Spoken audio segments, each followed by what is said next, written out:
Kita sudah tersambung melalui line Zoom bersama dengan Putu Cantika, beliau adalah equity analyst dari NH Korindo Sekuritas. Ya, selamat pagi, Mbak Cika.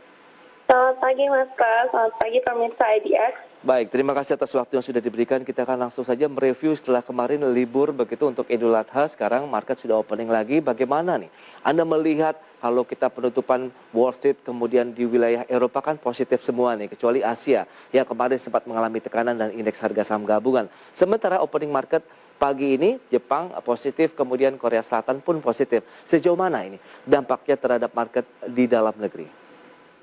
Ya, kalau kita lihat sih sebenarnya review dari IHSG sebelumnya, ini kan sempat di hari Senin di perdagangan sempat closing lumayan terkoreksi cukup dalam ya 0,91%. Yeah. Itu kan karena dari indeks globalnya juga memang berada di zona merah. Terus ditambah juga kita masih mencermati ya apakah waktu itu PPKM akan diperpanjang atau tidak. Nah sekarang untuk hari ini sih kita masih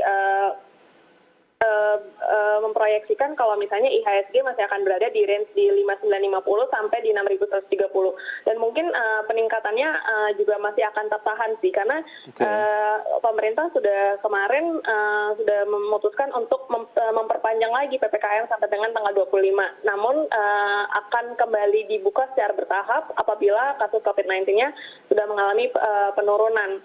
Dan untuk kita lihat beberapa hari terakhir ini kasus COVID-19-nya sudah mengalami penurunan. Semoga ini menjadi sentimen yang positif ya karena dengan adanya PPKM ini bahkan Menteri Keuangan dan pemerintah juga merevisi pertumbuhan GDP dari Indonesia sendiri yang sebelumnya ada di level 5% sampai ke 3,7% sampai di range 3,7% sampai dengan 4,5%. Hal ini sebenarnya lumayan menjadi concern juga ya untuk pelaku pasar.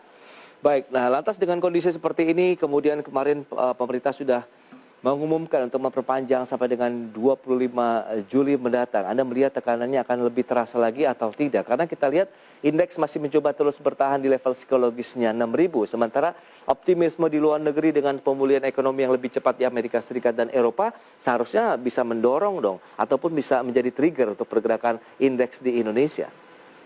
Iya, bahkan sebenarnya hari ini dari kita lihat review untuk indeks dari global itu setelah hari Senin sempat terkoreksi di Amerika, terus di tanggal 20 Juli ini untuk perdagangan itu udah berhasil rebound ya, karena kan sebelumnya mereka terkoreksi karena adanya kekhawatiran dari kasus COVID-19 untuk varian Delta ya. Yes. Tapi again kita balik lagi untuk kalau di global memang beda ya, untuk secara dari vaccination rate-nya juga mereka udah cukup tinggi. Sedangkan kalau di kita masih in progress.